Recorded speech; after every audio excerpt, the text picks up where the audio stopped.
Maranatha, Tuhan Yesus segera datang. Saya Wanda Dumais dari BIC Sydney, Australia. Saudara yang dikasih Tuhan, saya ingin bacakan ayat-ayat yang fenomenal ini untuk saudara, yaitu dalam Keluaran 3 ayat 1 sampai ayat yang ke-6. Adapun Musa, ia biasa menggembalakan kambing domba Yitro, mertuanya imam di Midian. Sekali ketika ia menggiring kambing domba itu ke seberang padang gurun, sampailah ia ke gunung Allah, yakni gunung Horeb. Lalu malaikat Tuhan menampakkan diri kepadanya di dalam nyala api yang keluar dari semak duri. Lalu ia melihat dan tampaklah semak duri itu menyala, tetapi tidak dimakan api. Musa berkata, "Baiklah aku menyimpang ke sana untuk memeriksa penglihatan yang hebat itu. Mengapakah tidak terbakar semak duri itu?" Ketika dilihat Tuhan bahwa Musa menyimpang untuk memeriksanya, berserulah Allah dari tengah-tengah semak duri itu kepadanya, "Musa, Musa." Dan ia menjawab, "Ya Allah." Lalu ia berfirman, "Janganlah datang dekat-dekat. Tanggalkanlah kasutmu dari kakimu, sebab tempat di mana engkau berdiri itu adalah tanah yang kudus." Lagi ia berfirman, "Akulah Allah ayahmu, Allah Abraham, Allah Ishak, dan Allah Yakub." Lalu Musa menutupi mukanya, sebab ia takut memandang Allah. Saudara, dalam bahasa Inggris, semak berduri yang menyala tapi tidak terbakar disebut dengan burning bush. Nah, saya menamakan khotbah ini burning bush. Sepanjang sejarah banyak orang yang sudah menjadi curious, ingin meneliti burning bush ini, semak berduri yang menyala ini. Itu sebabnya di awal saya katakan semak berduri ini atau kisah ini, Keluaran 3 ayat 1 sampai 6, menjadi kisah yang fenomenal. Saudara, kalau engkau pergi ke Israel, tepat di bawah kaki Gunung Sinai, ada satu gereja Katolik namanya Saint Catherine Monastery. Di sana ada sebuah display, sebuah hal yang mereka tunjukkan, yaitu sebuah tanaman. Tanaman itu disebut dengan bramble, dan mereka mengklaim bahwa itulah bush atau semak berduri yang pernah dilihat Musa menyala tapi tidak terbakar. Banyak orang datang ke sana, bersiara ke sana. Kalau datang ke sana juga sekaligus engkau harus melepas alas kakimu, karena dikatakan tempat itu adalah tempat kudus karena ada bramble itu, ada semak berduri. Tapi apakah itu semak berduri yang dilihat Musa? Nah, ini ceritanya lain lagi. Saya mengatakan dengan tegas itu bukan semak berduri yang dilihat oleh Musa. Kata semak berduri atau bush hanya ditemukan 2 kali di dalam Alkitab. Jadi Torah hanya mencatat 2 kali kata semak berduri. Kata semak berduri ini dalam bahasa Ibrani disebut dengan sene. Nah, dari kata sene inilah muncul kata Sinai. Begitu orang mengasosiasikan sene atau sene menjadi kata Sinai. Tapi saudara yang dikasih Tuhan, jelas sekali dikatakan bahwa di tempat di mana Musa mengalami penglihatan atau dia mengalami sebuah pengalaman yang spektakuler melihat semak berduri itu tidak terbakar, menyala tapi tidak terbakar, itu dikatakan adalah di Gunung Horeb, bukan di Gunung Sinai. Jadi saya mau katakan kalau Anda pergi ke St. Catherine Monastery di Gunung Sinai, di kaki Gunung Sinai itu, dan melihat bramble itu dipajang di gereja itu, kalau Anda pergi berziarah, itu bukan sebenarnya semak berduri yang dilihat oleh Musa. Nah, saya bilang sepanjang zaman orang begitu curious, ingin tahu semak berduri model apa ini yang sebenarnya dikatakan menyala tapi tidak terbakar yang ada di padang gurun. Saudara yang dikasihi Tuhan, ada lagi yang berkata bahwa ilmuwan-ilmuwan menyarankan atau mempropos sebuah teori bahwa semak berduri ini dinamakan dengan Dictamnus. Dictamnus ini adalah satu tumbuhan atau semak yang katanya dia mempunyai minyak tertentu, kemudian minyaknya itu akan menyala sewaktu-waktu, kelihatan terbakar, tapi kemudian dia padam lagi, tapi tidak membakar tumbuhan tersebut. Cuma persoalannya adalah tumbuhan ini tidak pernah tumbuh di sana, di tempat di mana Musa pernah melihatnya. Jadi bagaimana kita menanggapi hal ini? Apa yang kita bisa lihat dalam peristiwa semak berduri yang menyala tapi tidak terbakar? Saya mempercayai kisah ini terjadi benar-benar nyata. Dan kisah ini kemungkinan besar terjadi di Saudi Arabia, di Jordan, di dekat Petra.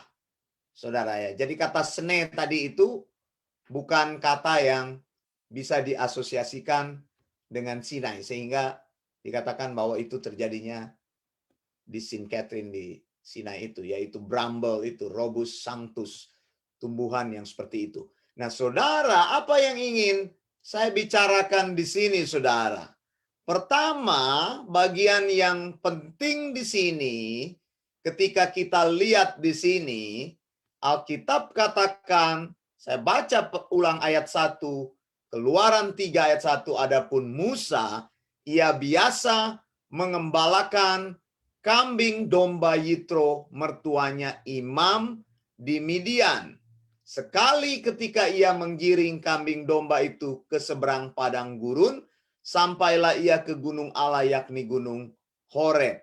Ayat 2 berkata, lalu malaikat Tuhan menampakkan diri kepadanya di dalam nyala api yang keluar dari semak duri. Lalu ia melihat dan tampaklah semak duri itu menyala tetapi tidak dimakan api. Musa berkata, baiklah aku menyimpang ke sana untuk memeriksa penglihatan yang hebat itu.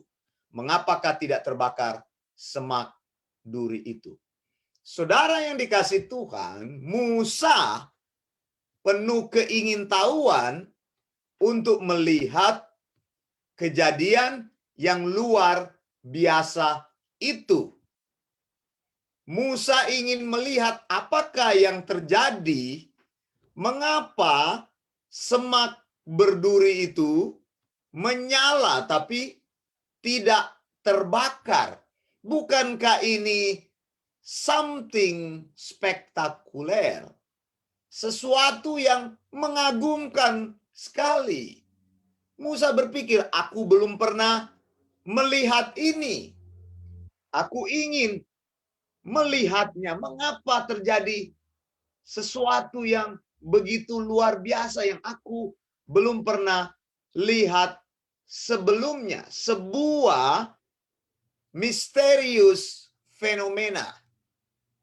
Saudara yang dikasih Tuhan, dari sini kita bisa melihat bahwa kejadian ini bukanlah satu insiden di mana Musa sedang mencari Allah, tidak. Musa sedang mencari sang ilahi, tidak. Yang perlu kita lihat di sini, yang menangkap perhatiannya, yang membuat dia memperhatikan sesuatu itu adalah something, fenomena is happening. Sedang terjadi. Sesuatu yang fenomenal sedang terjadi.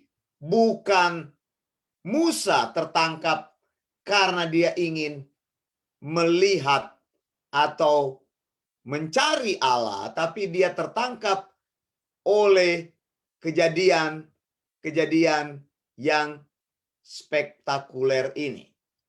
Saudara yang dikasihi Tuhan, saya mau bilang kepada saudara bahwa memang dalam pengalaman ini saya ingin tunjukkan manusia sebenarnya tidak tertarik kepada perkara-perkara yang ilahi.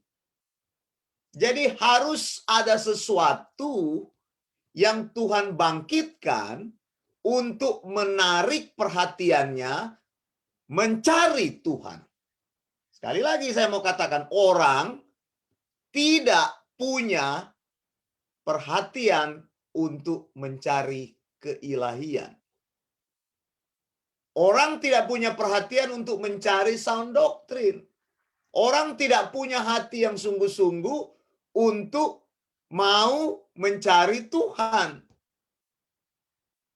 Sampai Tuhan memberikan kepada dia sebuah situasi supaya perhatiannya mulai tertuju kepada Tuhan. Ingat-ingat saudara. Jadi Allah akan membawa pengalaman-pengalaman tertentu yang akan menarik perhatianmu kepadanya. Supaya engkau tahu bahwa ada Allah yang menguasai hidup dan menguasai segala sesuatu. Secara teori manusia menyadari bahwa ada Tuhan pencipta. Tapi sikap manusia itu I don't care. I don't care. As long as I'm living in a good situation, as long as I'm able to get anything that I wanted in life, then I don't care about God. Saudara yang dikasihi Tuhan, perhatian inilah yang akan Tuhan impress kepada orang-orang yang dikasihinya. Biasanya, kalau ada kemalangan-kemalangan dalam hidup, manusia baru ingat Tuhan. Biasanya kalau ada kesakitan dalam hidup, manusia baru ingat Tuhan. Biasanya kalau ada kerugian dalam hidup, kebangkrutan dalam hidup, manusia baru ingat Tuhan. Nah, syukur kalau dia bisa melihat hal itu sebagai sebuah kaitan untuk membawa dia lebih dekat kepada Tuhan. Jadi burning bush di sini maksud saya, yang dilihat Musa itu ketika itu Musa tertarik sekali dan Allah membawa pengalaman itu dalam hidup Musa agar dia menjadi aware, agar dia menjadi perhatian bahwa Allah ingin berbicara kepada dia. Jadi sebelum Tuhan bicara kepadamu dan engkau mendengarkan suara Tuhan itu, saya mau kasih tahu banyak sekali orang tidak peduli mendengarkan suara Tuhan, tidak peduli dengan firman Tuhan sampai ketika Allah mengulik perhatianmu. Susah sekali mau deliver firman kalau orang tidak memperhatikan firman itu. Dan saya berdoa Tuhan akan membuat sebuah pengalaman dalam hidupmu untuk menarik perhatianmu. Dan Tuhan membuat pengalaman-pengalaman ini biasanya pengalaman-pengalaman yang tidak enak. Karena manusia dalam posisi yang tidak enak, ketika dia tidak mampu, ketika dia tidak berdaya, maka dia akan dipaksa untuk melihat ke atas. Kalau kiri kanan sudah tidak mampu menolong, maka satu-satunya jalan keluar adalah di atas. Biasanya seperti itu. Makanya burning bush ini adalah sebuah titik balik. Kalau saudara baca di sini, di dalam Alkitab awal dikatakan Kejadian 3 ayat 1. Musa biasa menggembalakan kambing domba Yitro. Jadi sudah berada di dalam situasi yang biasa. Musa menikmati kehidupannya seperti biasa pada umumnya. Tapi ketika Allah memanggil, sebenarnya Musa tidak ada keinginan untuk mencari Allah. Tapi Allah memanggil dengan cara yang unik agar perhatian Musa tertuju kepada dia. Dan saya berdoa hari ini, supaya Tuhan membawa pengalaman khusus dalam hidupmu. Supaya engkau memperhatikan Tuhan dan firman-Nya. Amin, saudara. Pengalaman ini tidak enak. Jadi ada pengalaman yang Tuhan akan pakai untuk membawa engkau supaya memperhatikan Dia dan firman-Nya. Supaya memperhatikan sound doktrin dalam hidupmu. Dan pengalaman ini adalah pengalaman yang membuat engkau menjadi suffering. Saya akan tunjukkan tentang burning bush itu. Jadi ingat saudara, kalau Tuhan sudah mengklik sesuatu dalam hidupmu, itu waktunya engkau untuk mencari Tuhan. Bukan pengalaman itu yang penting, tetapi perhatianmu itu yang Tuhan akan tujukan kepadanya. Bahwa hidup ini bukan berjalan rutin. Seperti dikatakan Alkitab, Musa menggembalakan kambing domba. Tidak ada sebuah hati untuk mencari Tuhan, perhatian ilahi. Sehingga Allah perlu memakai sebuah cara untuk merangsang Musa memperhatikan panggilan Allah. Apa itu di dalam hidupmu? Saya tidak tahu, tapi saya berdoa Tuhan akan memanggilmu dengan cara seperti itu. Begitu. Kalau manusia tidak ditundukkan di bawah kuasa Tuhan, Tuhan tidak membuat dulu kegaduhan di dalam hidupmu, maka engkau akan terus berjalan menghidupi hidupmu dengan rutin. Saya mau beritahu ada Tuhan di surga. Ada Tuhan pencipta langit dan bumi. Dan Dia mau engkau menyembah Dia. Amin, saudara. Jadi ada pengalaman-pengalaman tertentu yang akan membawa perhatianmu berhenti sejenak. Dan itu adalah burning bush. Semak berduri menyala, tapi tidak terbakar. Apa itu di dalam hidupmu saya tidak tahu. Ada orang yang akan mengalami kemalangan dalam hidupnya, dan itu adalah satu klik dari Tuhan. Ada orang yang akan mengalami kebangkrutan dalam hidupnya, dan itu adalah klik dari Tuhan.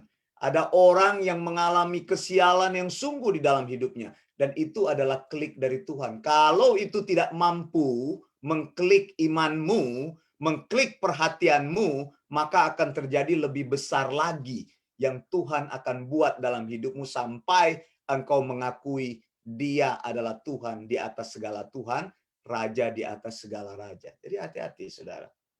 Pengalaman-pengalaman itu akan Tuhan bawa agar engkau mencari Dia. Saudara, kemudian kenapa bush? Banyak orang bertanya. Sebenarnya saudara, kata sene itu, bush itu adalah merupakan tumbuhan yang paling tidak mempunyai manfaat yang ada. Jadi semak, sudah dia semak, dia berduri lagi. Itulah yang dilihat Musa. Begitu. Tapi Allah bisa tampil dalam situasi seperti ini, saudara. Ada banyak tafsiran mengenai burning bush. Dan tafsiran-tafsiran ini sudah berjalan sepanjang zaman. Mengapa burning bush? Burning bush itu sebenarnya atau semak berduri yang saya bilang tumbuhan yang paling lowlis, tumbuhan yang paling tidak berguna. Dia sudah semak, lalu dia berduri, kemudian tapi saudara lihat di situ keindahan daripada penglihatan yang Tuhan tunjukkan kepada Musa. Semak yang paling rendah, yang berduri, yang paling tidak dianggap, yang tumbuh di padang gurun, semak itu terbakar, tapi tidak hangus. Ini memberikan sebuah penafsiran yang besar sekali. Dan saya membaca tafsiran-tafsiran sepanjang zaman tentang burning bush ini. Salah satu tafsiran yang saya suka adalah bahwa sekalipun semak itu tidak berguna, sekalipun semak itu berduri dan tidak dianggap orang karena tidak ada manfaatnya, justru dihindari orang. Dan dia ada di sana, tapi lihat, ada api yang terbakar juga, tapi semak itu tidak hancur. Semak itu tidak turut terbakar dengan api tersebut. Nah, penafsiran yang bagus sekali yang saya baca di sini adalah bicara bahwa Tuhan sedang memperlihatkan kepada Musa. Lihatlah, orang Israel yang tertekan, yang mengalami suffering, mereka bagaikan semak yang kering, yang tidak berdaya, tapi aku melindungi mereka dengan apiku. Barang siapa yang mendekat ke api tersebut, mereka akan dihancurkan oleh api tersebut. Begitu. Kepada orang-orang yang dipanggil Tuhan secara khusus. Ini poin yang kedua. Seberapa sulitnya pun, seberapa tidak dianggapnya pun, engkau bagaikan sebuah thorn, bush thorn, semak yang berduri. Engkau berada di dalam keadaan yang sangat tidak menguntungkan. Tapi Allah akan memproteksi engkau, sama seperti orang Israel. Diproteksi melalui sufferingnya, seluruh dunia akan mendapat berkat. Dan ini betul, sama seperti orang Israel di Mesir. Mereka mengalami aniaya yang sangat besar. Hidup mereka ditindas dengan begitu kuatnya. Tapi lihat, Allah tidak pernah membiarkan ada orang lain yang mendekat untuk menghancurkan hidup mereka. Karena mereka ada di sana dengan penentuan Tuhan, dan Tuhan ingin memakai mereka untuk maksud yang besar. Jadi yang kedua di sini, saudara, setelah Tuhan membawa engkau supaya engkau memperhatikan Dia melalui peristiwa-peristiwa yang menyakitkan dalam hidup, Allah tidak mengizinkan lagi apapun terjadi dalam hidupmu karena Dia sedang memproteksi engkau. Jadi tujuan Allah mendisiplinkan adalah untuk memproteksimu. Begitu, ada disiplin yang Tuhan pakai. Pertama, supaya engkau memperhatikan Dia.